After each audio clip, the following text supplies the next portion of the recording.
Hello friends, welcome to teaching Kishan YouTube channel. તો આપણે ભારતની ભૂગોળ એના શ્રી ગણેશ થઈ ગયા છે.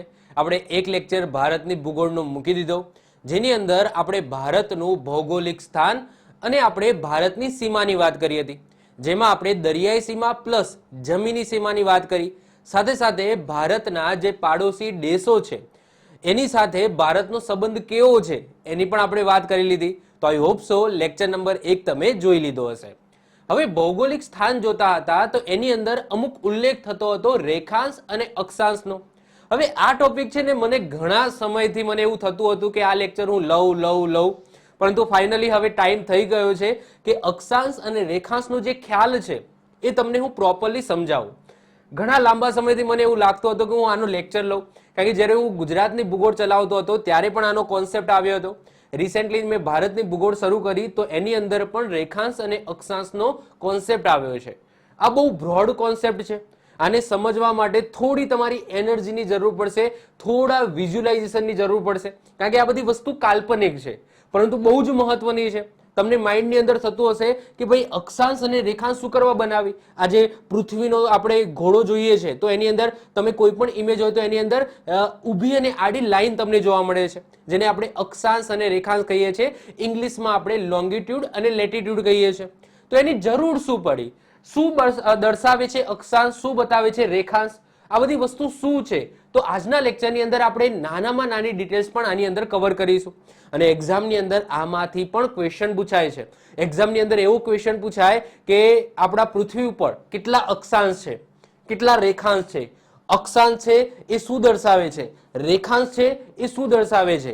રેખાંશની અંદર તમે જુઓ કે કઈ લાઈનો છે તો એ લાઈન કઈ રીતના છે, કઈ રીતના એને ડ્રો કરવામાં આવી છે. તો આ બધી વસ્તુ તમને સમજવી, ખબર હોવી જોઈએ. મતલબ કે બહુ ઇન્ટરેસ્ટિંગ વસ્તુ છે અક્ષાંશ અને રેખાંશ. તો આજના લેક્ચરની અંદર આપણે સંપૂર્ણ અક્ષાંશ અને રેખાંશની વાત કરીશું. સાથે સાથે તમને કંઈક નવું જાણવા મળશે, કે ભાઈ આવું પણ હોય છે. મતલબ કે આ જે ટોપિક છે એ એકચ્યુઅલી ભારતીય ભૂગોળનો નથી, ભારતની ભૂગોળનો નથી, પરંતુ વર્લ્ડ જીઓગ્રાફીનો પણ તમે કહી શકો છો. પરંતુ સરસ મજાનો કોન્સેપ્ટ છે. તમને આ લેક્ચર પૂરો થશે ને એટલે તમને એવું લાગશે કે હા, આજે કંઈક નવું જાણવા મળ્યું. જે અત્યાર સુધી આપણના માઇન્ડની અંદર જે કોન્સેપ્ટ હતો જે અક્ષાંશ અને રેખાંશનો, એ આખો બદલાઈ જશે. તમારા માઇન્ડની અંદર ક્વેશ્ચન થતો હશે કે આખા દુનિયાની અંદર જે ટાઈમ ઝોન છે એ ટાઈમ ઝોન કઈ રીતના એને ડિવાઈડ કરવામાં આવે છે. આવું આપણે જ્યારે આપણે ટાઈમ સેટ કરતા આવીએ છીએ ત્યારે આવું કરતા આવીએ છીએ કે ભાઈ કોલકાતાનો ટાઈમ પ્લસ આવું કહીએ છીએ ને, આવું ક્યાંક લખેલું હશે કે GMT પ્લસ 5:30, આવું કંઈક સેટ કરતા હશું. જ્યારે આપણે મોબાઈલની અંદર નવો મોબાઈલ પરચેસ કરતા હશું અથવા તો આપણા કોમ્પ્યુટરની અંદર ટાઈમ સેટ કરતા હશું તો આવું કંઈક ટાઈમ સેટ કરીએ છીએ. તો આનો મતલબ શું થાય? આ શું છે GMT પ્લસ 5:30? આવું કેમ લખવામાં આવે છે? આવું ક્યાંક ને ક્યાંક તમારા માઇન્ડની અંદર ક્વેશ્ચન થતા હશે. તો આજે એ બધા જ ક્વેશ્ચનનું સોલ્યુશન મળવાનું છે. બધા જ મગજની અંદર જે ડાઉટ છે, અમુક આપણે ક્યાંક ને ક્યાંક કોઈ વસ્તુ જોઈ હશે ભૌગોલિક ભૂગોળની અંદર અથવા તો કોઈ મેપની અંદર, તો એ બધા જે કોન્સેપ્ટ છે એ ક્લિયર થતા હશે. ઇવન તમારા માઇન્ડની અંદર એ પણ ક્વેશ્ચન આવતો હશે કે અત્યારે આપણે જુઓ કે ઇન્ડિયાનો ટાઈમ શું છે અને USA કેનેડામાં ટાઈમ અલગ છે. તો એ ટાઈમને પણ કઈ રીતના અલગ કરવામાં આવ્યા છે, એ કઈ રીતના આપણને ખબર પડે કે ભાઈ ઇન્ડિયામાં આ ટાઈમ રહેશે અને યુએસએમાં અત્યારે આ ટાઈમ હશે, એ કઈ રીતના ખબર પડે? અથવા તો તારીખ છે, એ તારીખ જો ઇન્ડિયા છે એ આગળ ચાલે છે, ઓકે, યુએસએ છે પાછળ ચાલે છે. મતલબ કે અત્યારે તમે જો તો કદાચ યુએસએ ની અંદર રાતના 12 વાગ્યાની આજુબાજુ થયા હશે જ્યારે હું લેક્ચર લઉં છું, જ્યારે ઇન્ડિયાની અંદર અત્યારે સવારના 10 વાગ્યા છે. તો 17 તારીખ અને સવારના 10 વાગ્યા છે, પેલામાં રાતના 12 વાગ્યા છે, એટલે કે એમાં 17 તારીખનો જસ્ટ જન્મ થાય છે. મતલબ કે રાતના 12 વાગ્યા છે એટલે કે 16મી જે નાઇટ છે એ પૂરી થઈ છે. હવે 17મો દિવસ છે એની શરૂઆત થાય છે રાતના 12 વાગ્યાની. તો આપણે આગળ ચાલીએ છીએ. તો આ કઈ રીતના નક્કી થાય છે? તો આ બધા જ કોન્સેપ્ટ એ અક્ષાંશ અને રેખાંશ સાથે સંકળાયેલા છે. તો આજનો લેક્ચર બહુ સરસ મજાનો છે, પહેલેથી લઈને છેલ્લે સુધી જોજો. બીજી વસ્તુ કે થોડી તમારી એનર્જીની જરૂર પડશે આને સમજવા માટે, પરંતુ હું best of the best try કરીશ કે બધી વસ્તુ તમને સમજાય. ઓકે, જ્યાં જરૂર પડશે ત્યાં આપણે મેપનો પણ ઉપયોગ કરીશું. 3D વસ્તુની જરૂર પડશે ત્યારે હું તમને વિઝ્યુલાઇઝ પણ કરાવીશ. પરંતુ સરસ મજાનો કોન્સેપ્ટ છે એ આજના લેક્ચરની અંદર આપણે ભણવાનો છે. ઓકે, તો શરૂઆત કરીએ છીએ અક્ષાંશ અને રેખાંશની. તો સૌથી પહેલા આપણે વાત કરીએ અક્ષાંશની. તો અક્ષાંશ એટલે શું? તો આડી લાઈન. કઈ રીતના યાદ રાખીશું? અક્ષાંશ આડી. ઓકે, સેટ થઈ ગયું એટલે ક્યારેય પણ ભૂલાશે નહીં. ઓકે, રેખાંશ એટલે ઊભી લાઈન, અક્ષાંશ એટલે આડી લાઈન. ક્લિયર? તો એ રીતના તમે યાદ રાખી શકો છો. તો આ પૃથ્વીનો ગોળો છે. તો આ પૃથ્વીના ગોળામાં આડી દોરેલી કાલ્પનિક રેખાઓને અક્ષાંશ કહેવામાં આવે છે. કાલ્પનિક રેખાઓ છે, આવી દુનિયામાં કોઈ સાચુકલી આ રીતના લાઈન દોરેલી નથી. ઓકે, આવી કાલ્પનિક રેખાઓ તમે દોરી દો આ રીતના આડી પૃથ્વીના ગોળામાં, તો આને શું કહેવામાં આવે છે? અક્ષાંશ કહેવામાં આવે છે. ક્લિયર? ચલો, હવે એમાં જે સૌથી મોટો અક્ષાંશ છે એને આપણે કહીએ છીએ વિષુવવૃત્ત. શું કહીએ છીએ? વિષુવવૃત્ત કહીએ છીએ. જે કેટલા ડિગ્રી આવે છે? 0 ડિગ્રી આવે છે. એના પછી તમે ઉપર જાઓ તો 23.5 ડિગ્રી. જો આ 0 ડિગ્રી છે, પછી 1 ડિગ્રી આવશે, પછી 2 ડિગ્રી આવશે, પછી 3 ડિગ્રી. આ રીતના તમે જતા જાઓ. અહીંયા આવે ને 23.5 ડિગ્રી આવે ને, તો એ જે લાઈન છે એને કહેવામાં આવે છે કર્કવૃત્ત રેખા. શું કહેવામાં આવે છે? કર્કવૃત્ત રેખા કહેવામાં આવે છે. એ જ રીતના તમે નીચે જાઓ. ઓકે, આ 1 છે તો અહીંયા સમજી લો આ 0 છે, તો આ -1 છે, આ -2 છે, આ -3 છે. આ રીતના તમે જતા જાઓ તો -23.5 આવે, તો એને શું કહેવામાં આવે છે? મકરવૃત્ત કહેવામાં આવે છે. શું કહેવામાં આવે છે? મકરવૃત્ત કહેવામાં આવે છે. ક્લિયર? ચલો, બીજી વસ્તુ કે આવી કેટલી લાઈનો છે? કેટલી લાઈનો છે? તો જો સિમ્પલ વસ્તુ છે, હું તમને પહેલા 2D માં સમજાવું. તો આ શું છે? આ કેટલાનો ખૂણો છે? તો 90 અંશનો ખૂણો છે કે નહીં? યસ કે નો? આ 90 ડિગ્રીનો ખૂણો છે. તો આની અંદર કેટલા મતલબ કે ડિગ્રી હશે? તો ઓબ્વિયસલી 90 ડિગ્રી હશે કે નહીં? જો આ 90 ડિગ્રી છે એટલે કે અહીંયાથી 1 2 3 4 5 આ રીતના જાઓ તો 90 આવે કે નહીં? ચલો આ રીતના સમજાવું તમને, બીજી રીતના સમજાવું. સમજી લો કે આ 90 ડિગ્રીનો ખૂણો છે. ક્લિયર? તો આ 1 ડિગ્રી, આ 2 ડિગ્રી, આ 3 ડિગ્રી. આ રીતના તમે જતા જાઓ તો અહીંયા તમે કંઈક 90 ડિગ્રી આવશો. ક્લિયર? તો આ કેટલા ડિગ્રી થયા? તો ઓબ્વિયસલી 90 ડિગ્રી થયા કે નહીં? તો એ જ રીતના આ 0 ડિગ્રીથી લઈને આ 0 ડિગ્રીથી તમે આ રીતના ડિગ્રી 1 ડિગ્રી 2 ડિગ્રી આ રીતના તમે જાઓ. ઓકે, તો આ બિંદુએ તમને કેટલા મળશે? આ રીતના તમે લાઈન ડ્રો કરવાની છે. 1 2 અંશ, 3 અંશ, 4 અંશ, 5 અંશ એ રીતના તમે ડ્રો કરતા જાઓ. અહીંયા જો 23 હશે અને અહીંયા 24 હશે. તો 23 અને 24 ની વચ્ચે આપણે બીજી એક રેખા દોરી છે જેને 23.5 કહીએ છીએ. તો એને શું કહેવામાં આવે? કર્કવૃત્ત કહેવામાં આવે છે. એ જ રીતના તમે અહીંયા -1 -2 આ રીતના તમે જતા જાઓ. ઓકે, અને અહીંયા આવશે કંઈક -23 આવશે અને અહીંયા -24 આવશે. તો એની વચ્ચે એક કાલ્પનિક રેખા દોરો તો એને શું કહેવામાં આવે? મકરવૃત્ત કહેવામાં આવે. હાલાકી આ રેખા છે એ આની અંદર કાઉન્ટ નથી થતી. ક્લિયર? કારણ કે આપણે ડિગ્રી વાઇઝ જવાનું છે. તો 1 2 3 એ રીતના જાઓ તો આ જગ્યાએ આ રીતના દોરતા જાઓ તો આ જગ્યાએ એક ટપકું મળશે એટલે કે અહીંયા 90 ડિગ્રી થશે. એ જ રીતના નીચે પણ 90 ડિગ્રી થશે. તો આવી કેટલી રેખાઓ હશે? તો ઉપર 90, નીચે 90 પ્લસ આ જે રેખા છે મોટી 0 અંશે એટલે કે વિષુવવૃત્ત. તો ટોટલ કેટલી રેખાઓ થઈ? તો ટોટલ થઈ 181. તો એક્ઝામની અંદર પૂછાય કે કેટલા અક્ષાંશ વૃત્ત છે? કેટલા અક્ષાંશ વૃત્ત છે? તો યાદ રાખજો 181 અક્ષાંશ વૃત્ત છે. ક્લિયર? આ 0 ડિગ્રી વિષુવવૃત્ત પ્લસ ઉપર 90 નીચે 90 તો 90 પ્લસ 90 180 પ્લસ આ 0 ડિગ્રી જે વિષુવવૃત્ત છે એ. તો 90 પ્લસ 90 180 પ્લસ વિષુવવૃત્ત એટલે ટોટલ 181 યાદ રાખજો અક્ષાંશ વૃત્ત છે. આવું એક્ઝામની અંદર પૂછાય. ક્લિયર? ચલો હવે હજુ આપણે થોડું આગળ વધીએ. જો આ 23.5 અને 23.5 અહીંયા ઉપર -23.5 અને 23.5 જો આ રીતના કન્સિડર કરવામાં આવે છે કે જે ઉત્તર ધ્રુવ છે ને એ બાજુ તમે જાઓ તો તમે પ્લસમાં જશો. વિષુવવૃત્તથી તમે દક્ષિણ ધ્રુવ બાજુ જાઓ તો તમે માઇનસમાં જશો. એટલે કે આ રીતના ડિગ્રીના નામ આપવામાં આવે છે. નીચે માઇનસમાં આપવામાં આવે છે, ઉપર પ્લસની અંદર આપવામાં આવે છે. ક્લિયર? ચલો બીજી વસ્તુ કે આ જે કર્કવૃત્ત છે, આ મકરવૃત્ત છે, એની જે લાઈન છે એની કન્સિડર કરવામાં આવતી નથી. પરંતુ આ જે ડિગ્રી છે એ સ્પેશિયલી કર્કવૃત્ત અને મકરવૃત્ત માટે રાખેલી છે. બાકી જે મેં તમને કીધું એમ કે 1 ડિગ્રી 2 ડિગ્રી 3 ડિગ્રી આ રીતના જ કાઉન્ટ કરવામાં આવે છે. તો અહીંયા 23 ડિગ્રી આવશે, અહીંયા 24 ડિગ્રી આવશે. પરંતુ વચ્ચે 23 અને 24 ની વચ્ચે એક લાઈન દોરી દેવામાં આવી છે. એને શું કહેવામાં આવે છે? મકરવૃત્ત કહેવામાં આવે છે. આ કોન્સેપ્ટ શું છે? મકરવૃત્ત કેમ 23.5, કર્કવૃત્ત કેમ 23.5, આ શું છે એ પણ આપણે આગળ સમજીશું. ટેન્શન ના લેશો. ચલો હજુ થોડા નીચે જાઓ. હજુ તમે નીચે જશો તો -66.5 આવશે કે નહીં? અહીંયા 90 આવશે. ઓકે, અહીંયા 90 ડિગ્રી આવશે. આ રીતના તમે જતા જાઓ તો અહીંયા ક્યાંક 66.5 આવશે. તો એને શું કહેવામાં આવે છે? એન્ટાર્કટિકા રેખા કહેવામાં આવે છે. એ જ રીતના તમે ઉપર જાઓ તો એને આર્કટિક રેખા કહેવામાં આવે છે. હવે એવું કેમ કહેવામાં આવે છે એ પણ હમણાં આપણે સમજીએ છીએ. ઓકે, તો તમે ઉપર જતા જાઓ તો 90 અને 23.5 ની વચ્ચે ક્યાંક 66.5 આવશે. તો એને શું કહેવામાં આવે છે? આર્કટિક કહેવામાં આવે છે. અને આ બાજુ તમે નીચે જાઓ, દક્ષિણ ધ્રુવ બાજુ જાઓ તો શું આવશે? એન્ટાર્કટિક રેખા આવશે -66.5. તો આટલી રેખાઓ તો તમારે ખાસ યાદ રાખવાની છે. ઓકે, આટલી અક્ષાંશ વૃત્ત ખાસ યાદ રાખવાના છે. 0 ડિગ્રી એને વિષુવવૃત્ત કહેવામાં આવે છે. ઉપર જાઓ 23.5 એને કર્કવૃત્ત કહેવામાં આવે છે. હજુ ઉપર જાઓ તો 66.5 એને આર્કટિક કહેવામાં આવે છે. એ જ રીતના દક્ષિણ ધ્રુવમાં જાઓ તો તમે -23.5 એ મકરવૃત્ત આવે છે. અને તમે નીચે જાઓ હજુ તો 66.5 શું આવે છે? આર્કટિક આવે છે. -66.5 એ આર્કટિક આવે છે. હવે આ જ વસ્તુને હું પહેલા થોડું મેપની અંદર સમજાવું એટલે તમને વધારે થોડો આઈડિયા આવે. ચલો મેપની અંદર સમજીએ થોડું, એટલે આપણને વિઝ્યુલાઇઝ કરતા તમને પણ ફાવે અને મને પણ ફાવે. ઓકે, ચલો તો આપણો નકશો છે કે નહીં? યસ. ઓકે, હવે બધાને ખબર છે કે આપણી જે આ વિષુવવૃત્ત છે, જો આ લાઈન દેખાય છે, આ શું છે? 0 ડિગ્રી છે. 0 ડિગ્રી વિષુવવૃત્ત છે. 0 ડિગ્રી વિષુવવૃત્ત છે. હવે બધાને ખબર છે કે ભારત છે, ભારતમાંથી કર્કવૃત્ત રેખા પસાર થાય છે. આપણે લેક્ચર 1 ની અંદર કવર કરી ગયા કે નહીં? તો કર્કવૃત્ત રેખા કંઈક અહીંથી પસાર થાય છે આ રીતના. તો આ શું હશે? 23.5 હશે કે નહીં? આ હશે 23.5. યસ કે નો? કારણ કે ભારતમાંથી કર્કવૃત્ત રેખા પસાર થાય છે. તો વિષુવવૃત્ત છે, આ વિષુવવૃત્ત યાદ રાખજો. વિષુવવૃત્ત ક્યાંથી પસાર થાય છે? તો ઇન્ડોનેશિયામાંથી પસાર થાય છે. પછી અહીંયા તમને મલેશિયા જોવા મળશે, ત્યાંથી પસાર થાય છે. ક્લિયર? ભારતમાંથી કર્કવૃત્ત રેખા પસાર થાય છે. તો એવી જ રીતના અહીંયા ક્યાંક મકરવૃત્ત હશે કે નહીં? યસ કે નો? ઓકે, આ શું છે? તો આ ઓસ્ટ્રેલિયા છે. તો અહીંયા ક્યાંક મકરવૃત્ત હશે કે નહીં? આ મકરવૃત્ત છે. ઓકે, એટલે કે -23.5 ડિગ્રી હશે. યસ કે નો?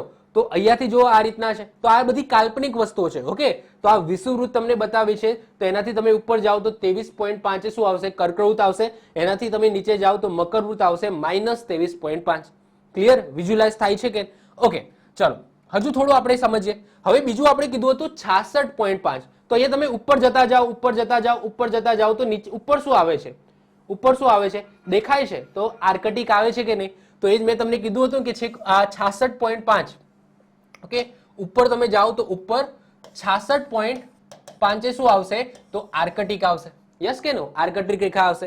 એ જ રીતના તમે દક્ષિણ ધ્રુવ બાજુ જાઓ, દક્ષિણ બાજુ જાઓ તો તમે 66.5 માઇનસ શું આવે છે? એન્ટાર્કટિકા આવે છે કે નહીં? તો આ રહ્યું તમારે એન્ટાર્કટિકા. તો આ રીતના પણ તમે વિઝ્યુલાઇઝ કરીને આ રેખાઓને યાદ રાખી શકો છો. તો આઈ હોપ સો જે અક્ષાંશ વૃત્ત છે એનો જે કોન્સેપ્ટ છે તમને ખ્યાલ આવી ગયો હશે. હજુ તમારા માઇન્ડની અંદર એક ક્વેશ્ચન થતો હશે કે સાહેબ આવી બધી રેખા દોરવાનું કારણ શું? આવી રેખાઓ શું કરવા દોરી હશે? તો એ પણ આપણે સમજવાનું છે. ચલો એ સમજીએ. ઓકે, ચલો તો આવી જાઓ પાછા આપણી સ્લાઇડમાં. તો પહેલા આ બાજુ આવી જાઓ. ચલો કઈ નહીં, રહી ના જવું જોઈએ. ઓકે, તો પૃથ્વીના ગોળાર્ધ પર પૂર્વથી પશ્ચિમ. ઓકે, પૂર્વથી પશ્ચિમ આ શું છે? તો આ પૂર્વ છે. ઓકે, અને આ શું છે? પશ્ચિમ છે. તો પૂર્વથી પશ્ચિમ આડી દોરેલી કાલ્પનિક રેખાઓને શું કહેવામાં આવે છે? અક્ષાંશ કહેવામાં આવે છે. હવે અક્ષાંશ વૃત્તનો ઉપયોગ શું? તો યાદ રાખજો, તાપમાન જાણવા માટે. હવે તમારા માઇન્ડની અંદર ક્વેશ્ચન થતો હશે કે સાહેબ અક્ષાંશ વૃત્ત એટલે કે આ બધી રેખાઓ દોરી એનાથી તાપમાન કઈ રીતના ખબર પડે? ઓકે, થોડી ધીરજ ધરો, આને નેક્સ્ટ સ્લાઇડની અંદર આપણે એ જ સમજવાનું છે. તો એક્ઝામની અંદર પૂછાય કે અક્ષાંશ વૃત્ત જે આડી દોરેલી જે કાલ્પનિક રેખાઓ છે તો એનો ઉપયોગ શું? તો યાદ રાખજો, તાપમાન જાણવા માટે અક્ષાંશ વૃત્તનો ઉપયોગ થાય છે. કેવી રીતના? થોડી વારમાં સમજીએ છીએ. ઓકે, અક્ષાંશ વૃત્ત કુલની સંખ્યા કેટલી છે ટોટલ? તો 181 છે. મેં તમને સમજાવી દીધી. તો આ 0 છે, એનાથી તમે 1 2 3 આ રીતના તમે જશો તો અહીંયા એક ટપકું મળશે, એટલે કે ટોટલ 90 થશે. કેટલા? 90. એ જ રીતના નીચે પણ 90, તો 90 + 90 180 + 1 એટલે કે ટોટલ 181 અક્ષાંશ વૃત્ત છે, એટલે કે આડી દોરેલી લાઈન છે. બે અક્ષાંશ વૃત્ત વચ્ચેનું અંતર કેટલું છે? તો યાદ રાખજો 111 કિલોમીટર. એટલે કે તમે કહી શકો કે 1 ડિગ્રી બરાબર અક્ષાંશ વૃત્તની 1 ડિગ્રી બરાબર શું થશે? 111 કિલોમીટર થશે. ઓકે, તો સમજી લો કે આ 0 ડિગ્રી છે, તો આ 1 ડિગ્રી છે. તો 0 ડિગ્રી અને 1 ડિગ્રી વચ્ચેનું અંતર કેટલું હશે? 111 કિલોમીટર હશે. આવું પણ એક્ઝામની અંદર પૂછાય તો આપણે યાદ રાખીશું. 111 કિલોમીટરે આ રીતના ડિગ્રી પાડવામાં આવી છે, કાલ્પનિક રેખાઓ દોરવામાં આવી છે. ઓકે, તો આવું પણ પૂછાય. પૃથ્વીના ગોળાર્ધ પરનું સૌથી મોટું અક્ષાંશ વૃત્ત કયું? તો દેખાય જ છે ને. ઓકે, આને 3D તમે વિચારો તો સૌથી મોટી લાઈન ક્યાં હશે? તો ઓબ્વિયસલી સેન્ટરમાં હશે. ઓકે, આ જ સૌથી મોટી હશે, કારણ કે હવે જે દોરીશું એ બધી નાની નાની, જેમ જેમ ઉપર જઈશું કે જેમ જેમ નીચે જઈશું એમ એમ જે લાઈનો છે એ નાની થતી જશે. ઓકે, નાની થતી જશે અને છેક ઉપર તો ટપ્પુ થઈ જશે. તો પૃથ્વીના ગોળાર્ધમાં સૌથી મોટી અક્ષાંશ વૃત્ત કઈ છે? તો એ છે 0 ડિગ્રી, જેને આપણે શું કહીએ છીએ? વિષુવવૃત્ત કહીએ છીએ. શું કહીએ છીએ? વિષુવવૃત્ત કહીએ છીએ. ઉત્તર ધ્રુવ 23.5 અક્ષાંશ વૃત્તને શું કહેવામાં આવે છે? કર્કવૃત્ત કહેવામાં આવે છે. યાદ રાખજો, તમે ઉત્તર બાજુ જાઓ તો 23.5 ને શું કહેવામાં આવે? કર્કવૃત્ત કહેવામાં આવે. એ જ રીતના તમે ઉત્તર બાજુ જાઓ અને 66.5 ડિગ્રીને શું કહેવામાં આવે છે? તો આર્કટિક રેખા કહેવામાં આવે છે. એ જ રીતના વિષુવવૃત્તથી તમે દક્ષિણે જાઓ તો 23.5, જેને આપણે -23.5 પણ કહીશું, તો એને શું કહેવામાં આવે? મકરવૃત્ત કહેવામાં આવે છે. અને દક્ષિણ ધ્રુવથી નીચે જાઓ એટલે કે -66.5 એ કઈ રેખા આવશે? તો એન્ટાર્કટિકા રેખા આવશે. ક્લિયર? તો આઈ હોપ સો આટલો કોન્સેપ્ટ છે એ તમને ખ્યાલ આવી ગયો હશે. હું મારું બેસ્ટ ઓફ ધ બેસ્ટ આપું છું આને સમજાવવા માટે, કારણ કે આની અંદર જો ડાયરેક્ટ હું થિયરી ચલાવી દઉં ને તો તમને કંઈ જ ખબર ના પડે. અહીંયા તમારે વિઝ્યુલાઇઝ કરવું પડશે. હજુ વિઝ્યુલાઇઝની શરૂઆત પણ નથી થઈ. જેમ જેમ આગળ જશો એમ થોડું તમારે માઇન્ડ યુઝ કરવું પડશે, થોડું તમારે વિઝ્યુલાઇઝ કરવું પડશે. ઓકે, હવે અહીંયા મેં તમને કીધું એમ કે જે અક્ષાંશ વૃત્ત છે એટલે કે જે આડી દોરેલી જે લાઈન છે એનો ઉપયોગ તાપમાન જાણવા માટે થાય છે. તો સાહેબ કઈ રીતના આપણે તાપમાન જાણીશું એ સમજાવો. ચલો, તો અક્ષાંશ વૃત્તનો ઉપયોગ શું થાય છે? તાપમાન જાણવા માટે થાય છે. તાપમાન જાણવા માટે. અને બે અક્ષાંશ વૃત્ત વચ્ચે આવેલી જગ્યાને શું કહેવામાં આવે છે? કટિબંધ કહેવામાં આવે છે. એટલે મેં વાત કરી કે આ વિષુવવૃત્ત છે અને આ 1 ડિગ્રી છે, તો આ બંને વચ્ચેનું અંતર કેટલું છે? 111 કિલોમીટર છે. અને આ વચ્ચેની જે જગ્યા છે ને, આ જગ્યા, ઓકે, જગ્યા છે એને શું કહેવામાં આવે? કટિબંધ કહેવામાં આવે. શું કહેવામાં આવે? કટિબંધ. હવે કટિબંધ શબ્દ છે ને ક્યાંક ને ક્યાંક તમે તાપમાન સાથે સાંભળેલો હશે. ચલો સમજાવો હવે કઈ રીતના આપણને ખબર પડે.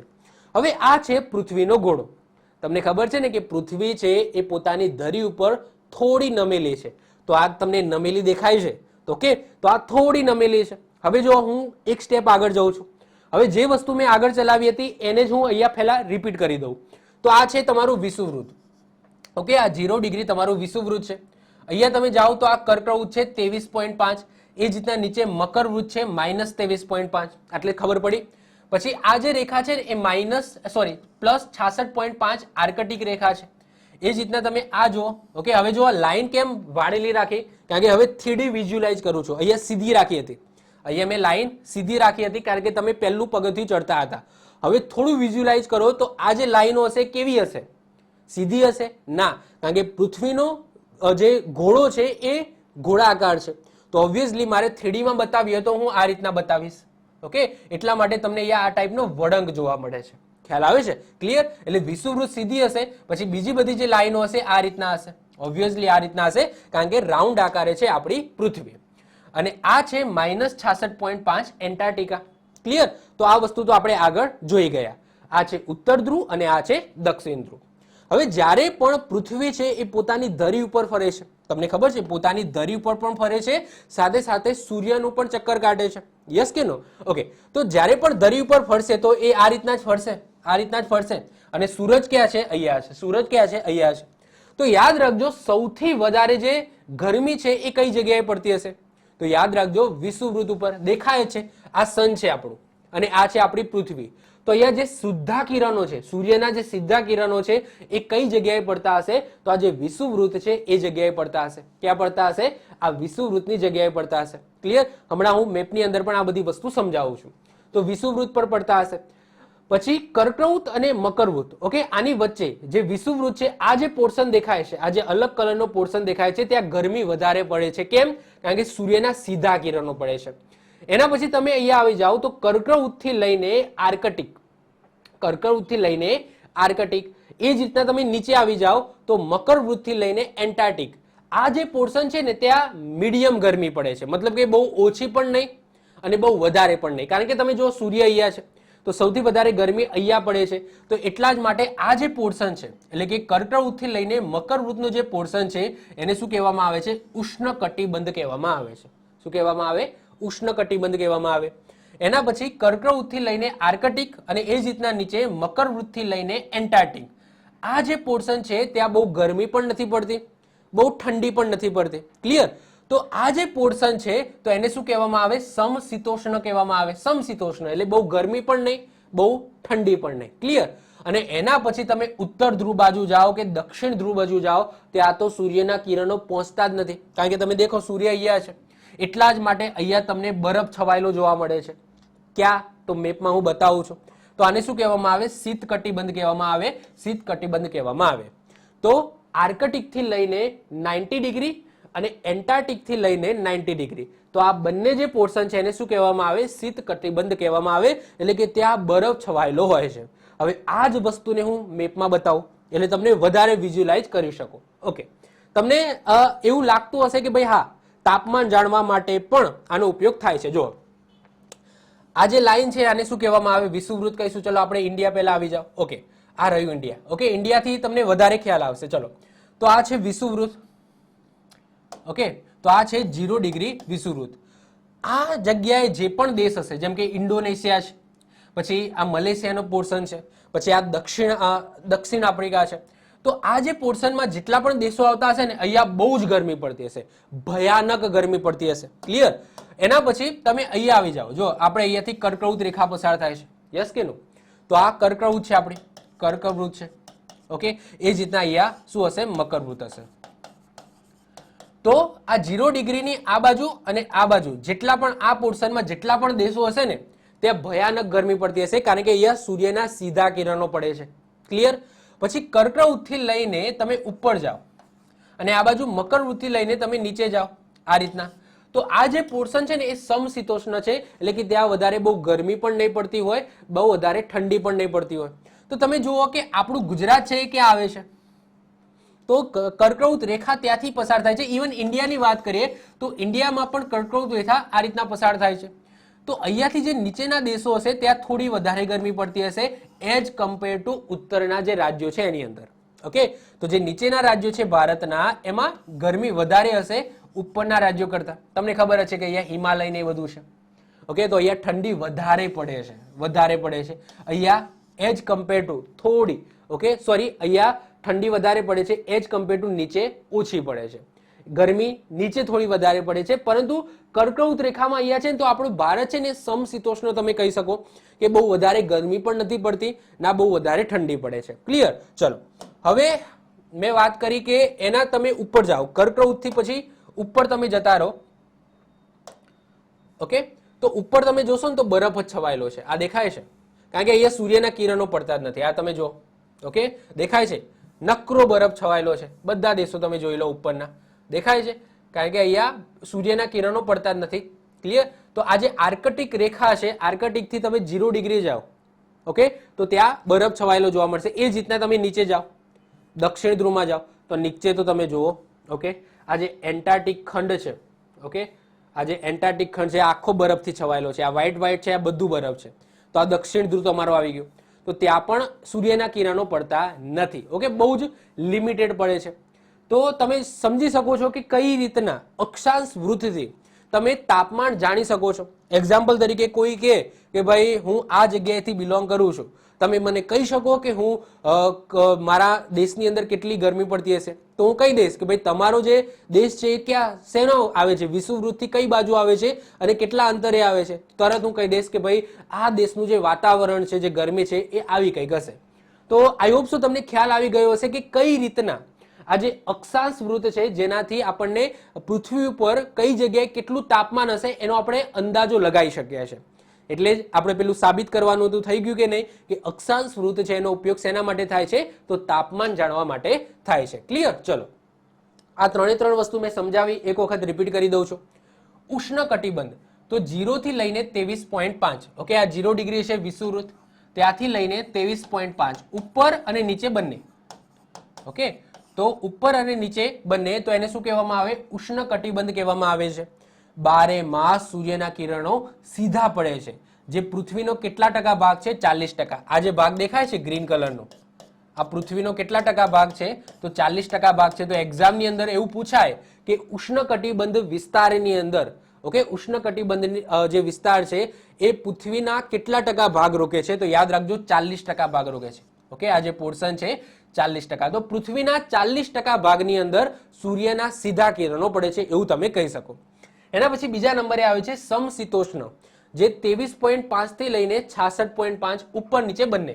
તો 23.5 થી લઈને 66.5, એ જ રીતના 23.5 થી લઈને નીચે 66.5. તો આજે તમને યલો કલરનો પોર્શન દેખાય છે. ઓકે, તો આને કહેવામાં આવે સમશીતોષ્ણ. સમશીતોષ્ણની અંદર બહુ આબોહવા છે સમ હોય છે, એટલે કે બહુ ગરમી પણ નથી પડતી, બહુ ઠંડી પણ પડતી નથી. જે પૃથ્વીનો કેટલા ટકા ભાગ રોકે છે? તો યાદ રાખજો 52%. કેટલો? 52%. તો આ જે પોર્શન છે પ્લસ આ પોર્શન, આ બંને કમ્બાઈન થઈને પૃથ્વીનો કેટલા ટકા છે? 52% છે. આ 40% છે. ઓકે, તો આ 40% પ્લસ આ અને આ ભેગા થઈને 52% છે. છેલ્લે આવશે શીત કટિબંધ. શીત કટિબંધ નામથી જ ખબર પડી જાય છે. તો 66.5 થી 90 ડિગ્રી. તો આ 66.5 થી 90 ડિગ્રી એટલે આ વિસ્તાર આવશે. એ જ રીતના નીચે પણ 66.5 થી 90 ડિગ્રી. તો આ જે વિસ્તાર છે એમાં સૂર્યના કિરણો છે એ પડતા જ નથી. જે પૃથ્વીનો છે ભાગ કેટલો છે? તો 8% ભાગ છે. તો આ ભાગ અને આ ભાગ કમ્બાઈન કરો તો કેટલા ટકા થાય? 8% થાય. તો થઈ ગયું 100%. 40 પ્લસ 52 પ્લસ 8 એટલે કે પૃથ્વી આપણી સમાઈ ગઈ 100% ની અંદર. તો આઈ હોપ સો જે અક્ષાંશ વૃત્ત છે, આ અક્ષાંશ વૃત્તનો જે ખ્યાલ છે એ તમને ખ્યાલ આવ્યો હશે. જો ખ્યાલ આવ્યો હોય તો નીચે કોમેન્ટની અંદર યસ લખી દો કે બધી વસ્તુ આપણને સમજાય છે. ઓકે, હવે નેક્સ્ટ આપણે વાત કરીશું રેખાંશ વૃત્તની. ચલો, તો રેખાંશ વૃત્ત એટલે શું? તો જે રીતના અક્ષાંશ વૃત્ત એટલે શું હતું કે ભાઈ કાલ્પનિક ગોળો છે આપણો પૃથ્વી, તો એની અંદર આડી દોરેલી જે રેખા છે એને અક્ષાંશ વૃત્ત કહેવામાં આવે છે. એ જ રીતના પૃથ્વીના ગોળામાં જે ઊભી દોરેલી જે રેખાઓ છે, ઊભી દોરેલી કાલ્પનિક રેખાઓ છે, તો એને શું કહેવામાં આવે? રેખાંશ વૃત્ત કહેવામાં આવે છે. તો પૃથ્વીના ગોળા પર ઉત્તરથી દક્ષિણ, ઓકે, આ છે ઉત્તર તમારું અને આ છે તમારું દક્ષિણ.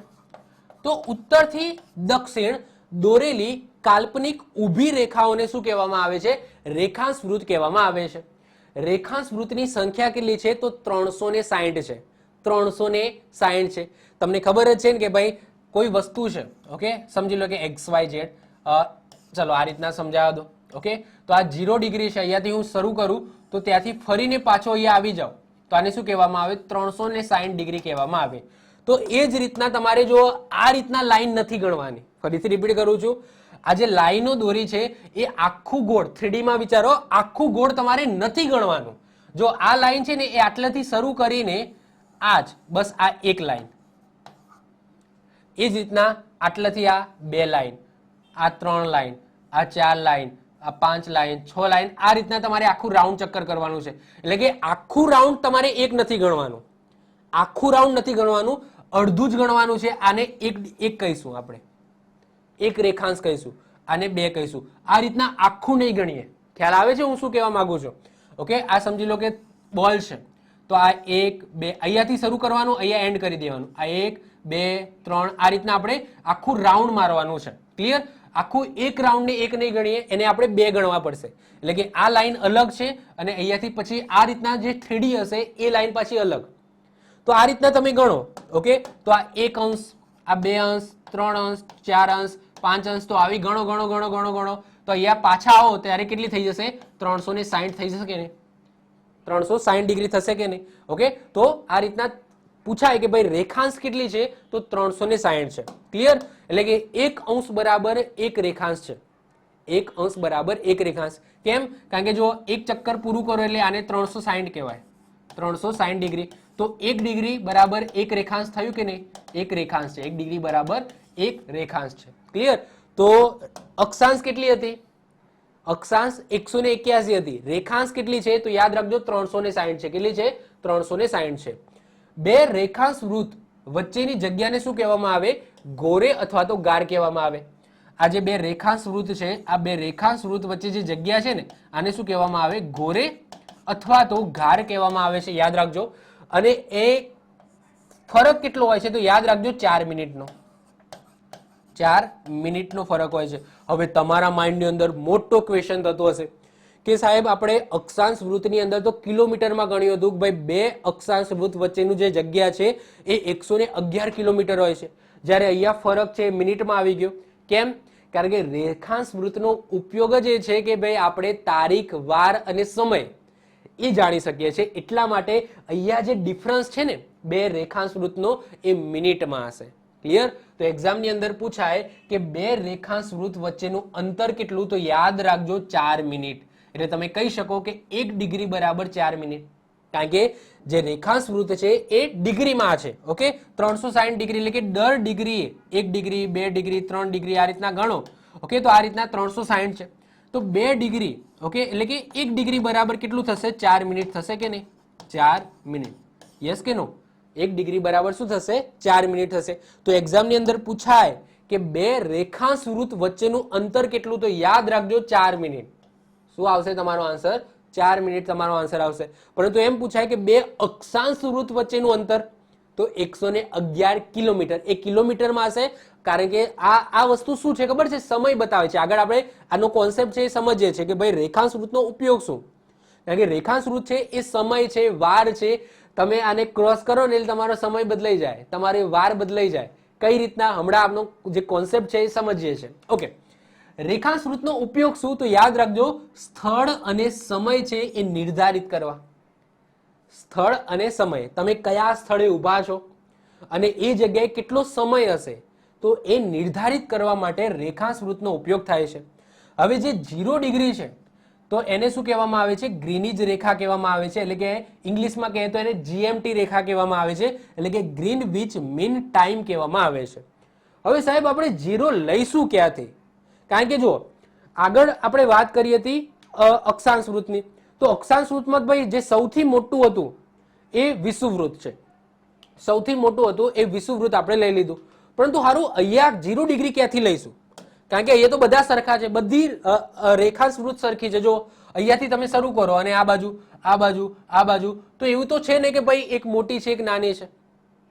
યસ કે નો? બધી સરખી છે, બધી રેખાંશ વૃત્ત સરખી છે. અક્ષાંશ વૃત્તમાં તો ડિફરન્સ હતો. જો આ મોટી છે, પછી જેમ જેમ તમે ઉપર જાઓ તો જે અક્ષાંશ વૃત્ત છે એ નાની થતી જાય, એ રીતના તમે નીચે જાઓ તો અક્ષાંશ વૃત્ત નાની થતી જાય. ક્લિયર? તો આ જે વસ્તુ છે આમાં 0 ડિગ્રી આપણે લઈશું ક્યાંથી? તો આનો પણ એક કોન્સેપ્ટ છે. હવે જો આ કોન્સેપ્ટ છે એ સમજવા માટે થોડી તમારે હિસ્ટ્રી જાણવી પડશે. હવે જ્યારે દુનિયાની ઉત્પત્તિ થઈ, ના એટલું બધું દૂર નથી જવાનું, થોડું નજીક આવી જાવ. તો આપણા દુનિયાની અંદર મતલબ કે પૃથ્વી ઉપર જે ટાઈમનું કેલ્ક્યુલેશન છે એ કઈ રીતના કરવું, એના માટે એક બેઠક થઈ. ઓબ્વિયસલી હવે ઇન્ડિયાની અંદર શું ટાઈમ ગણવો, પછી USA ની અંદર શું ટાઈમ ગણવો, પછી લંડનની અંદર શું ટાઈમ ગણવો, પાકિસ્તાનની અંદર શું ટાઈમ ગણવો, એક બેઝ તો હોવું જોઈએ ને કે આપણે આખા દુનિયાની અંદર એ બેઝના આધારે ટાઈમનું કેલ્ક્યુલેશન કરીશું. એક્ઝામ્પલ તરીકે વાત કરીએ કે અત્યારે USA છે, આ USA ની અંદર કેટલા વાગ્યા છે, તો USA ની અંદર રાતના સમજી લો કે 12 વાગ્યા છે. અને ઇન્ડિયા છે, આ ઇન્ડિયાની અંદર અત્યારે સવારના 10 વાગ્યા છે.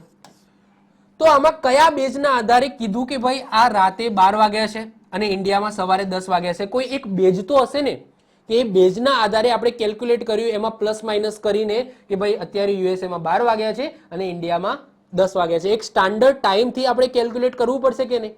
તો એની બેઠક થઈ. ક્યાં બેઠક થઈ? તો લંડનની અંદર એક શહેર હતું જેનું નામ છે ગ્રીનવિચ. તો લંડનના ગ્રીનવિચ શહેરની અંદર બેઠકો થઈ કે આપણે એક સ્ટાન્ડર્ડ ટાઈમ નક્કી કરીએ અને એના આધારે દુનિયાની અંદર જે પણ ટાઈમ છે એ આપણે ડિસાઈડ કરીએ કે ભાઈ એ જગ્યાએથી આટલો ટાઈમ રહેશે.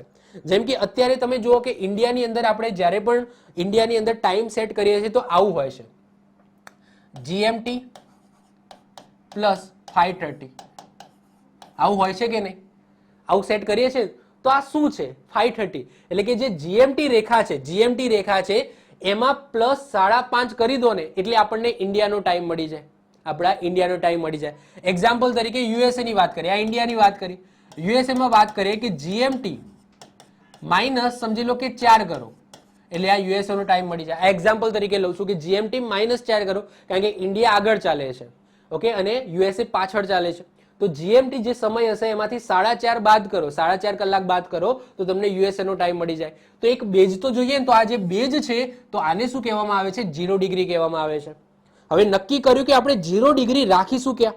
પૃથ્વી ઉપર કયા પોઈન્ટને આપણે 0 ડિગ્રી રાખીશું? તો બધાએ નક્કી કર્યું કે આપણે અત્યારે જ્યાં બેઠા છે ને લંડનની અંદર ગ્રીનવિચ શહેરની અંદર જ્યાં બેઠા છે એને આપણે 0 ડિગ્રી કહી દઈએ. એટલે કે આજથી આપણી જે મીટિંગ થાય છે ત્યાંથી દુનિયાની અંદર જે ટાઈમ છે એ કેલ્ક્યુલેટ કરવામાં આવશે. તો શું કરવામાં આવ્યું કે લંડનની અંદર જે ગ્રીનવિચ સિટી છે તો એને આપણે 0 ડિગ્રી કહી દીધું. એક્ઝામ્પલ તરીકે આ લંડન છે, તો આ લંડનનું આ જે શહેર છે એને 0 ડિગ્રી કહી દીધું કે ભાઈ આજથી આ 0 ડિગ્રી, અને પછી હવે જે દુનિયાની અંદર કેલ્ક્યુલેશન થયા ટાઈમનું એ અહીંયાથી થશે કે આ જીએમટી રેખા છે અમારી 0 ડિગ્રી જીએમટી રેખા. હવે જે દેશને જે ટાઈમ સેટ કરવાનો હોય, મતલબ કે જે ટાઈમ હોય એ અહીંયાથી કેલ્ક્યુલેટ થશે. એટલે કે સમજી લો કે અહીંયા આપણું ભારત છે, તો આ જીએમટી રેખાથી તમે 5:30 કરો, 5:30 કલાક આમ જાઓ તો આપણું ઇન્ડિયા મળી જાય. એ જ રીતના માની લો કે અહીંયા યુએસએ છે, તો આ જીએમટી રેખાથી -4.5 કલાક જાઓ તો તમને યુએસએ નો ટાઈમ મળી જાય. ખ્યાલ આવે છે? ઓકે, તો આ જીએમટી રેખા છે ક્યાંથી પસાર થાય એક્ઝામની અંદર પૂછાય તો યુકે ના લંડનનું શહેર છે ગ્રીનવિચ. અને આ ગ્રીનવિચ શહેર હમણાં હું મેપની અંદર પણ બતાવું છું. તો આ ગ્રીનવિચ શહેરમાંથી 0 ડિગ્રી ગ્રીનિજ રેખા છે એ પસાર થાય છે, અને એના જ આધારે દુનિયાની અંદર જે ટાઈમ છે એનું કેલ્ક્યુલેશન થાય છે. ઓકે, તો ઇન્ડિયાનો ટાઈમ શું થશે તો જીએમટી એટલે કે ગ્રીનવિચ ટાઈમ છે +5.5 કરી દો, પ્લસ તમે 5.5 કરો એટલે ઇન્ડિયાનો ટાઈમ તમને મળી જાય. યુએસએ નું આનાથી કંઈક અલગ હશે, એમાં કંઈક -4 કલાક એવું કંઈક કરવાનું હશે. ઓકે, હવે વાત થાય 180 ડિગ્રી. 180 ડિગ્રીને કહેવામાં આવે છે આંતરરાષ્ટ્રીય દિનાંતર રેખા. શું કહેવામાં આવે? આંતરરાષ્ટ્રીય દિનાંતર રેખા કહેવામાં આવે છે. આ વસ્તુ થોડી વાર પછી આપણે સમજીએ છીએ. એજ ઓફ નાઉ આનો કોન્સેપ્ટ છે એ ટોટલી ક્લિયર કરી દઈએ. જીએમટી રેખા છે એ ઇંગ્લેન્ડના ગ્રીનવિચ સિટીમાંથી પસાર થાય છે. હવે આ જે સમયનો જે કોન્સેપ્ટ છે ને હું તમને મેપમાં બતાવું. ચલો, તો મેપમાં આપણે લાઈવ જોઈશું. કેવું? લાઈવ, એટલે આ બધી વસ્તુ આપણી ટચ ટુ ટચ ક્લિયર થતી જાય. ક્લિયર? ચલો, સૌથી પહેલા તો હું આ જે મારું છે જો અત્યારે 10:42 થયા છે. ઓકે, સવારના 10:42 થયા છે. જો 10:42, 43 થયા છે. તો આ કઈ રીતના મેં કેલ્ક્યુલેટ કર્યું તો એ પણ આપણે જો લાઈવ બતાવી દઉં તમને. લાઈવ બતાવો, જોજો, exact date end time. Okay, તો અહીંયા તમે જોશો ને, ઓકે, તો અહીંયા તમે ધ્યાનથી જોશો ને કે યુટીસી નો મતલબ થાય યુનિવર્સલ ટાઈમ. ઓકે, એટલે કે જીએમટી તમે કહી શકો. તો યુટીસી +5.5 લખેલા છે, તો આ ઇન્ડિયા માટે છે કે ભાઈ જે પણ જીએમટી રેખા છે એમાં તમે 5.5 ઉમેરો ને એટલે આપણો ટાઈમ મળી જાય. ચલો આપણે આ સાબિત કરીએ. ઓકે, સાબિત કરવું છે તો આપણે ચલો લાઈવ જ જોઈએ. લાઈવમાં આપણે જોઈએ કે ભાઈ અત્યારે ગ્રીનવિચ નો ટાઈમ કેટલો છે. આ જે ગ્રીનવિચ સિટી છે ને, ગ્રીનવિચ ટાઈમ નાવ. ચલો, તો ગ્રીનવિચ નો ટાઈમ કેટલો છે તો સવારના 5:13 થયા છે. ચલો, 5:13 માં તમે ઉમેરી દો 5.5. 5:13 માં +5.5 કરી દો તો આપણો ટાઈમ મળી જશે તમને 10:43. ઓકે, 5:30 છે, 5:13 છે, એમાં તમે 5.5 ઉમેરશો તો તમને ટાઈમ મળી જશે 10:44. ઓકે, જો અહીંયા બદલાઈ ગયું 14 થયું તો અહીંયા 10:44 થઈ ગયું. દેખાય છે? તો કઈ રીતના ખબર પડી? તો આ જે જીએમટી ટાઈમ છે એની અંદર 5.5 ઉમેરી દો એટલે આપણા ઇન્ડિયાનો ટાઈમ તમને મળી જાય. ખ્યાલ આવે છે? ખ્યાલ આવે છે? યસ કે નો? ઓકે, ચલો, હવે આ જે સિટી છે ને આ ક્યાં આવેલી છે તો આ લંડન ની અંદર છે. તો એ પણ હું તમને બતાવી દઉં. ચલો, અહીંયા સર્ચ કરીને Greenwich. Okay, Greenwich London UK. Okay, તો દેખાય છે આ સિટી છે. તો આ સિટીની અંદર બેઠક થઈ હતી અને પછી કહી દીધું કે ભાઈ આ લંડનની અંદર આ સિટી છે તો અહીંયાથી ટાઈમ કેલ્ક્યુલેશન થાય છે. ઓકે, તો આ જે છે ને આને 0 ડિગ્રી કહી દીધી. ઓકે, આ જે રેખાંશ છે આને 0 ડિગ્રી કહી દીધી અને અહીંયાથી પછી આ બધો ટાઈમ કેલ્ક્યુલેશન થાય છે. તો અહીંયાથી તમે જુઓ કે આ બાજુ છે. ઓકે, તો આ જે લંડન છે, આ લંડન ક્યાં ગયું? ઓકે, ઓકે, તો ક્યાં ગયું પાછું લંડન? ઓકે, આ રહ્યું. તો આ લંડન છે. આ લંડન થી તમે આ બાજુ જાઓ તો પ્લસમાં જશો અને લંડન થી આ બાજુ જાઓ તો માઇનસમાં જશો. એટલે કે આ લંડન છે, લંડનનું જે ગ્રીનવિચ છે એના ટાઈમથી તમે પ્લસ કરતા જાઓ. એટલે કે સમજી લો જર્મનીની અંદર +1 કે 2 કરવાનું હશે, 2 કલાક ઉમેરવાના હશે. પોલેન્ડમાં 3. આ રીતના તમે જાઓ તો ઇન્ડિયા ક્યાં ગયું? આ રહ્યું. તો અહીંયાથી તમે આ બાજુ જાઓ તો 5.5 કલાકનો ફરક આવે છે ટાઈમમાં. ઓકે, તો આપણે 5.5 ઉમેરી દેવાના. તો લંડનના ટાઈમથી 5.5 ઉમેરી દો તો આપણે ઇન્ડિયાનો ટાઈમ મળે. એ જ રીતના આ બાજુ જવું તમે જાઓ તો માઇનસ કરવું પડે. તો અહીંયા જે ગ્રીનવિચ જે લાઈન હશે જીએમટી લાઈન એમાંથી -4.5 કરી દો કે એવું કરી દો તો તમને યુએસએ છે, પછી આ જે બ્રાઝિલ છે, કેનેડા છે એનો ટાઈમ તમને મળી જાય. ક્લિયર? સાબિત કરવું છે, આ પણ જોવું છે. ચલો જોઈ લઈએ. યુએસએ નો ટાઈમ જોઈએ. ચલો, ગ્રીનવિચ નો ટાઈમ કેટલો છે? 5:15 છે. કેટલો છે? 5:15 છે. ઓકે, હવે યુએસએ ટાઈમ લખી દઈએ કે યુએસએ ટાઈમ નાઉ. તો યુએસએ ટાઈમ કેટલો છે તો રાતના 1:16 થયા છે. ઓકે, એએમ છે. જો તો 17 તારીખની જસ્ટ શરૂઆત થાય છે. ક્લિયર? આપણે તો દિવસના 10:46 થઈ ગયા. તો આમાં શું કરવાનું હશે તમે જુઓ કે યુટીસી -4 કરવાના હશે. એટલે કે આમાંથી 4 જે ગ્રીનવિચ છે ને 5 અને 15 એમાંથી તમારે બાદ કરી દેવાના કેટલા? 4 બાદ કરો એટલે આ ટાઈમ મળી જાય. ખ્યાલ આવે છે? તો આ રીતના દુનિયાની અંદર જે ટાઈમ છે ને એ કેલ્ક્યુલેટ કરવામાં આવે છે. આઈ હોપ સો આ જે કોન્સેપ્ટ છે એ તમને ખ્યાલ આવી ગયો હશે. હવે તમારા માઇન્ડની અંદર ક્વેશ્ચન થાય કે સાહેબ ચલો સમય તો બરાબર છે, સાહેબ તારીખ અને વાર કઈ રીતના કેલ્ક્યુલેટ થાય છે? તો એ પણ રેખાંશ વૃદ્ધિ પણ થાય, એ પણ રેખાંશ વૃદ્ધિ થાય છે. કઈ રીતના? ચલો સમજો. તો જો જે રીતના 0 ડિગ્રી છે એ ટાઈમ બતાવે છે, એ જ રીતના જે 180 ડિગ્રી છે ને 180 ડિગ્રી એટલે કે 0 ડિગ્રીના એક્ઝેક્ટ ઓપોઝિટ જે રેખાંશ વૃત્ત છે એ શું નક્કી કરે છે? તો આંતરરાષ્ટ્રીય દિનાંતર રેખા એટલે કે ઇન્ટરનેશનલ ડેટ લાઇન કહેવામાં આવે છે ઇંગ્લિશમાં, જે ઇંગ્લિશમાં આઈડીએલ ટૂંકમાં કહેવામાં આવે છે. એ કઈ રીતના નક્કી કરે છે તો એ પણ આપણે જોઈ લઈએ. ચલો, જેમ કે જો આ જે કોન્સેપ્ટ છે મેં ઓલરેડી સમજાવી દીધો છે, અને જે લાસ્ટ લેક્ચર હતો એની અંદર આ રેખાની પણ અમે વાત કરી હતી કે જે રેખા છે ને અહીંયા આપણે કેલ્ક્યુલેટ કરીશું, એટલે કે જે જીએમટી છે ઓકે પ્લસ 5.5 કરીશું, અને જે ટાઈમ આવે એ આપણે આ રેખાના આધારે કેલ્ક્યુલેટ કરીશું, અને એ જ ટાઈમ પછી આખા ભારતની અંદર માનવામાં આવશે. ક્લિયર? તો આપણે એક નક્કી કરી દીધી છે ભારતની પ્રમાણ સમય રેખા. મેં લાસ્ટ લેક્ચરની અંદર આ વસ્તુ મેં ડિસ્કસ પણ કરી હતી.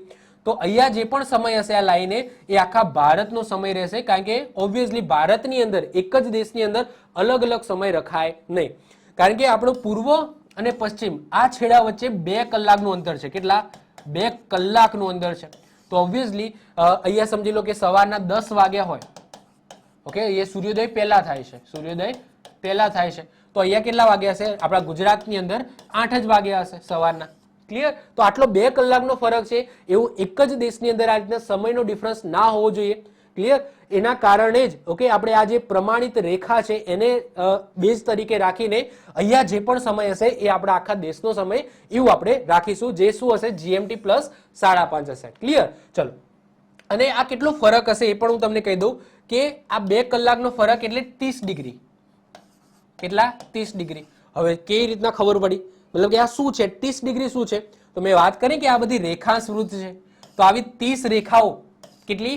30 રેખાઓ છે એ આપણા ભારતમાંથી પસાર થાય છે. કેટલી છે? ટોટલ 360 છે ને, ટોટલ 360 છે રેખાઓ. ઓકે આ રીતના. તો એમાંથી 30 રેખાઓ, કેટલી? 30 રેખાઓ છે આ રીતના ઊભી કરો ને એટલે આપણો ભારત દેશ પૂરો થઈ જાય. આ રીતના 30 રેખાઓ, 30 રેખાંશ વૃત્ત. ઓકે, અને આ 30 રેખાંશ વૃત્ત બરાબર કેટલા થાય છે? 2 કલાક થાય છે. કેટલા થાય છે? 2 કલાક થાય છે. હવે મેં આગળ વાત કરી હતી કે 1 ડિગ્રી બરાબર 4 મિનિટ. યાદ આવ્યું? 1 ડિગ્રી બરાબર 4 મિનિટ. તો 30 ડિગ્રી બરાબર કેટલો? 30 ડિગ્રી બરાબર કેટલું? તો 30 ગુણ્યા તમે 4 કરો, 30 ગુણ્યા 4 કરો તો 120 મિનિટ થાય કે નહીં? યસ કે નો? 120 મિનિટ એટલે શું કહેવાય? 2 કલાક. તો ફરક દેખાઈ ગયો 2 કલાકનો? યસ કે નો? 2 કલાકનો ફરક આવે કે નહીં? ઓકે, 1 ડિગ્રી બરાબર 4 મિનિટ છે, અને કેટલાનો ફરક છે? 30 ડિગ્રીનો ફરક છે. 30 રેખાઓ આવે છે તો 30 ગુણ્યા 4 કરો તો ટોટલ 120 મિનિટનો ફરક આવે, એટલે કે 2 કલાકનો ફરક આવે. આ સાબિત થઈ ગયું. ક્લિયર? ચલો, હવે વાત કરીશું આપણે કંઈક જોતા હતા આઈડીએલ એટલે કે આંતરરાષ્ટ્રીય દિનાંતર રેખાની. હવે જો ચલો સમય તો બરાબર છે કે ભાઈ પૂર્વમાં અને પશ્ચિમમાં 2 કલાકનો ફરક છે, પરંતુ ટાઈમમાં સોરી જે દિવસ છે એમાં તો કઈ ફરક ચાલે જ નહીં ને, થોડો પણ ફરક ના ચાલે ને.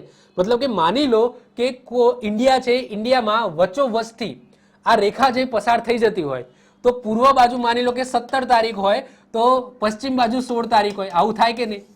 કોઈ દેશમાં વચ્ચોવચથી, કારણ કે એ રેખા ક્રોસ કરો ને, એ રેખા ક્રોસ કરો એટલે તારીખ બદલાઈ જાય, આખી તારીખ બદલાઈ જાય. ઓકે, આખી તારીખ બદલાઈ જાય.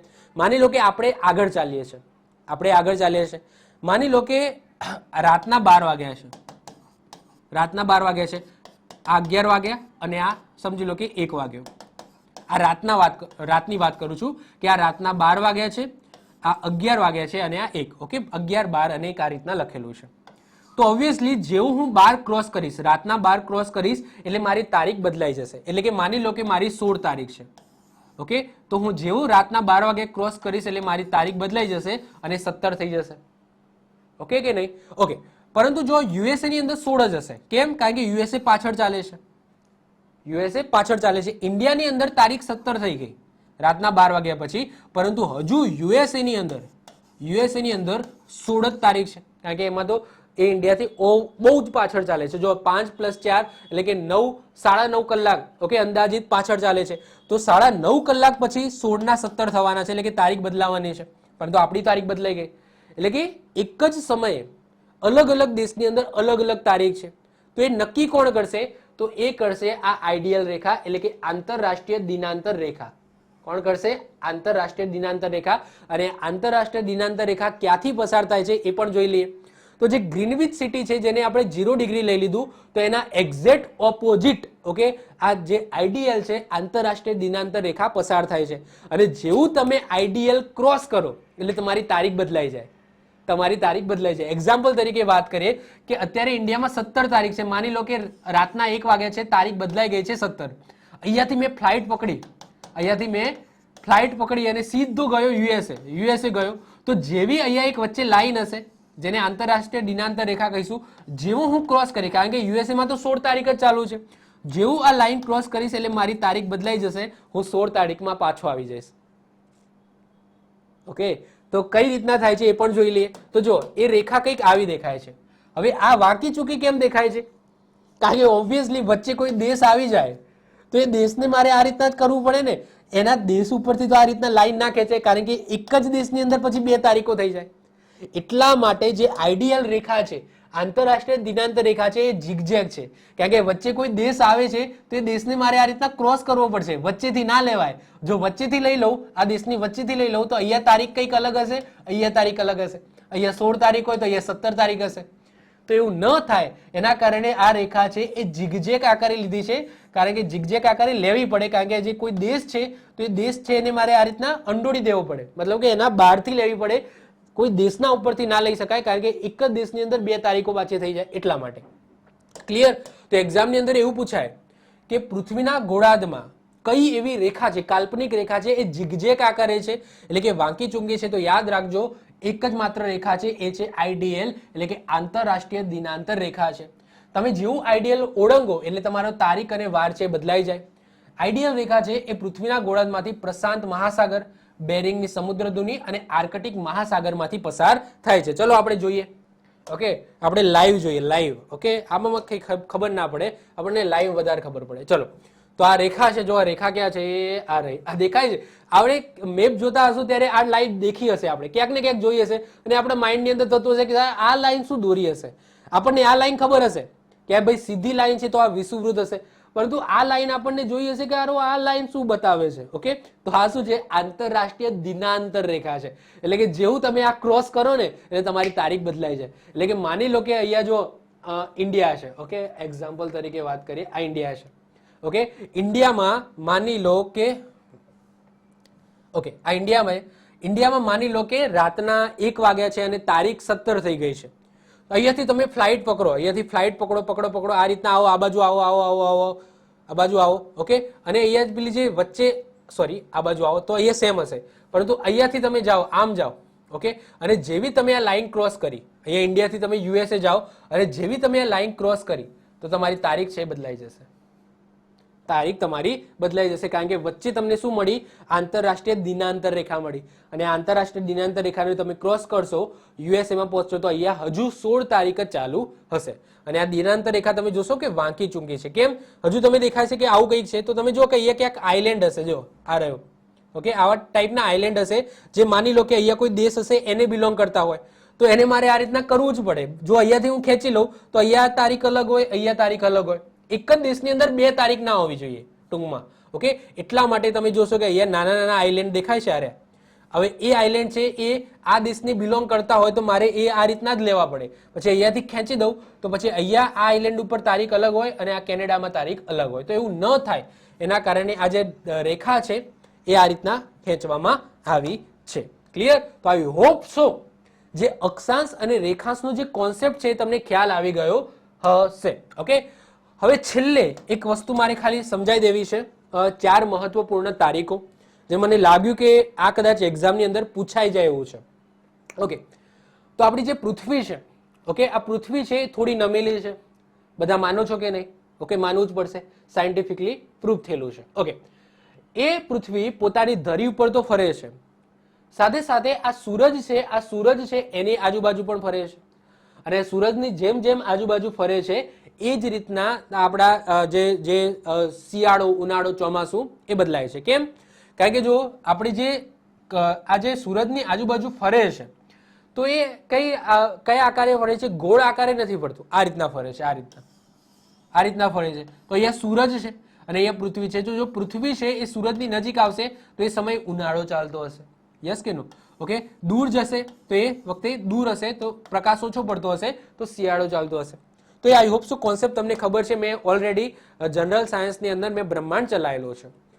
તો એવી કઈ તારીખ છે જ્યાં દિવસ અને રાત સરખા હોય, દિવસ લાંબો અને દિવસ ટૂંકો હોય? તો એ 4 તારીખો તમારે ખાસ યાદ રાખવાની છે. તો પહેલી તારીખ છે 21 જૂન. 21 જૂને સૂર્યના સીધા કિરણો છે એ કર્કવૃત ઉપર પડે છે. આ એક્ઝામની અંદર પૂછાય કે નીચેનામાંથી કઈ તારીખે સૂર્યના સીધા કિરણો કર્કવૃત ઉપર પડે છે, જેને કર્ક સંક્રાંતિ પણ કહેવામાં આવે છે. અને જ્યારે પણ કર્ક સંક્રાંતિ આવે ત્યારે ઉત્તર ગોળાર્ધની અંદર સૌથી લાંબો દિવસ અને ટૂંકી રાત હોય. હવે તમે મને કહો કે આપણે ક્યાં રહીએ છીએ? ઉત્તર ગોળાર્ધમાં રહીએ છીએ કે દક્ષિણ ગોળાર્ધમાં? ઉત્તર ગોળાર્ધમાં. એ તો તમને ખબર છે ને? યસ કે નો? આપણે વિષુવવૃત્તની ઉપર રહીએ છીએ, કર્કવૃત બાજુ રહીએ છીએ તો એ ઉત્તર ગોળાર્ધ કહેવાય. તો આપણે ઉત્તર ગોળાર્ધમાં રહીએ છીએ. તો યાદ રાખજો કે આપણે 21 જૂન જ્યારે પણ આવશે ત્યારે એ દિવસે લાંબો દિવસ હશે અને ટૂંકી રાત હશે. યાદ રાખીશું આપણે. આનાથી ઉલટી વસ્તુ ક્યાં થાય? દક્ષિણ ગોળાર્ધની અંદર થાય. એટલે કે 21 જૂને દક્ષિણ ગોળાર્ધની અંદર શું હશે? લાંબી રાત અને દિવસ છે ટૂંકો હશે. એટલે કે જે વસ્તુ ઉત્તર ગોળાર્ધમાં થાય એ જ તારીખે એનાથી ઉલટી વસ્તુ દક્ષિણ ગોળાર્ધમાં થાય. તો 21 જૂને યાદ રાખજો દક્ષિણ ગોળાર્ધની અંદર લાંબી રાત અને દિવસ છે ટૂંકો હશે, પરંતુ ઉત્તર ગોળાર્ધમાં એટલે કે આપણે જે બાજુ રહીએ છીએ એ બાજુ લાંબો દિવસ અને ટૂંકી રાત હશે 21 જૂને. આનાથી ઉલટી વસ્તુ ક્યારે થાય છે? 22 ડિસેમ્બરે થાય છે. તો 22 ડિસેમ્બરે સૂર્યના સીધા કિરણો છે ને એ મકરવૃત્ત ઉપર પડે છે. આપણે મકરવૃત્ત બાજુ નથી રહેતા, આપણે કર્કવૃત્ત બાજુ રહીએ છીએ. તો 22 ડિસેમ્બરે સૂર્યના સીધા કિરણો મકરવૃત્ત ઉપર પડે છે, જેને મકર સંક્રાંતિ કહીએ છીએ. આપણે જે ઉત્તરાયણ છે ને એને જ આપણે મકર સંક્રાંતિ માની લઈએ છીએ, પણ એકચ્યુઅલી એ વસ્તુ અલગ છે. મકર સંક્રાંતિ અલગ છે, ઉત્તરાયણ અલગ છે. ઓકે. તો મકર સંક્રાંતિ ક્યારે આવે? 22 ડિસેમ્બરે આવે. અને આ દિવસે દક્ષિણ ગોળાર્ધમાં સૌથી લાંબો દિવસ અને ટૂંકી રાત હોય છે. તો આનાથી ઉલટું ક્યાં હશે? ઉત્તર ગોળાર્ધમાં હશે. તો ઉત્તર ગોળાર્ધમાં 22 ડિસેમ્બરે શું હશે? તો જે દિવસ છે ટૂંકો હશે અને રાત છે લાંબી હશે. તો આપણી બાજુ વાત કરીએ તો 22 ડિસેમ્બરે તમારે ચેક કરવું હોય તો કરી લેજો. એ વખતે શિયાળો ચાલતો હશે અને લાંબી રાત હશે. તો 22 ડિસેમ્બરે આપણી બાજુ લાંબી રાત હશે અને દિવસ ટૂંકો હશે, શિયાળો ચાલતો હશે. પરંતુ એના ઓપોઝિટ સાઈડ એટલે કે જે મકરવૃત્ત બાજુ દેશો છે ત્યાં ગરમી હશે, ત્યાં ઉનાળો ટાઈપ ચાલતો હશે અને ત્યાં સૌથી લાંબો દિવસ અને ટૂંકી રાત હશે. એટલે કે જે વસ્તુ ઉત્તર ગોળાર્ધમાં થાય છે એનાથી વિરુદ્ધ વસ્તુ છે એ દક્ષિણ ગોળાર્ધની અંદર થાય છે. હું આની અંદર પણ સમજાવવું હોય તો હું સમજાવી દઉં. ચલો, 21 જૂન છે ને, તો 21 જૂન ક્યાં રહી? અહીંયા. ઓકે. તો આ 21 જૂન છે. તો 21 જૂને તમે જુઓ કે આ કર્કવૃત્ત છે. તો આ બાજુ નમેલી છે ને, તો કર્કવૃત્ત બાજુનો જે સાઈડ છે ને એ સૂર્યની એક્ઝેક્ટ સિદ્ધકમાં આવી જાય છે. આ વિષુવવૃત્ત છે તો આ કર્કવૃત્ત છે. તો આ કર્કવૃત્ત છે ને એને એક્ઝેક્ટ આ રીતના સિદ્ધકમાં આવી જાય છે. એટલા માટે ત્યાં ગરમી વધારે પડે છે. ઓકે. 21 જૂને તમે જો ગરમી બહુ જ હશે અને દિવસ લાંબો હશે અને રાત ટૂંકી હશે. પછી 22 ડિસેમ્બર જુઓ તો 22 ડિસેમ્બર આ રહી. હવે જો પૃથ્વી આ રીતના નમેલી છે. ઓકે. તો આપણે ક્યાં જતા રહ્યા? ઉપર જતા રહ્યા. ઓકે. કર્કવૃત્ત અહીંયા છે તો આપણે ઉપર જતા રહ્યા. અને આ જે મકરવૃત્તનો જે સાઈડ છે ને એ સૂર્યના સીધા કિરણો તરફ આવી ગયો આ રીતના. ઓકે. તો એ જગ્યાએ શું હશે? લાંબો દિવસ અને ટૂંકી રાત હશે. પરંતુ એ સમયે ઉત્તરમાં આનાથી ઉલટું હશે. ક્લિયર? ઓકે. અને બીજા બે તારીખો યાદ રાખજો, 23 સપ્ટેમ્બર અને 21 માર્ચ. 23 સપ્ટેમ્બર અને 21 માર્ચ એટલે કે અહીંયા અને અહીંયા. ઓકે. 23 સપ્ટેમ્બર અને 21 માર્ચ. તો આ દિવસે સૂર્યના સીધા કિરણો વિષુવવૃત્ત ઉપર પડે છે. વિષુવવૃત્ત એટલે આ જગ્યાએ. ઓકે. તો તમે જોશો કે સૂર્યના સીધા કિરણો છે ને એ વિષુવવૃત્ત ઉપર પડે છે અને એ દિવસે આપણી જગ્યાએ આપણે જ્યાં છે ત્યાં દિવસ અને રાત છે ને સરખા હશે. તો આ બે તારીખો 23 સપ્ટેમ્બર અને 21 માર્ચ જ્યારે પણ આવશે ને તો એ સમયે આપણા અહીંયા પણ ઓકે દિવસ અને જે રાત છે એ એક્ઝેક્ટ સરખા હશે, એટલે કે 12 કલાકના હશે. 23 જે સપ્ટેમ્બર છે ને 23 સપ્ટેમ્બર એને શું કહેવામાં આવે? શરદ સંપાત કહેવામાં આવે. આવું પણ એક્ઝામની અંદર પૂછાય કે 23 સપ્ટેમ્બરને શું કહેવામાં આવે? તો શરદ સંપાત કહેવામાં આવે. અને 21 માર્ચને શું કહેવામાં આવે? તો વસંત સંપાત કહેવામાં આવે. ઓકે, વસંત પૂનમ, અહીંયા શરદ પૂનમની વાત નથી થતી. ઓકે, તો 23 સપ્ટેમ્બર શરદ સંપાદ કહેવામાં આવે અને 21 માર્ચને વસંત સંપાદ કહેવામાં આવે. આ બે દિવસે દિવસ અને રાત કેવા હોય છે? સરખા હોય છે. અને આ બે દિવસ મેં તમને ઓલરેડી કહી દીધા.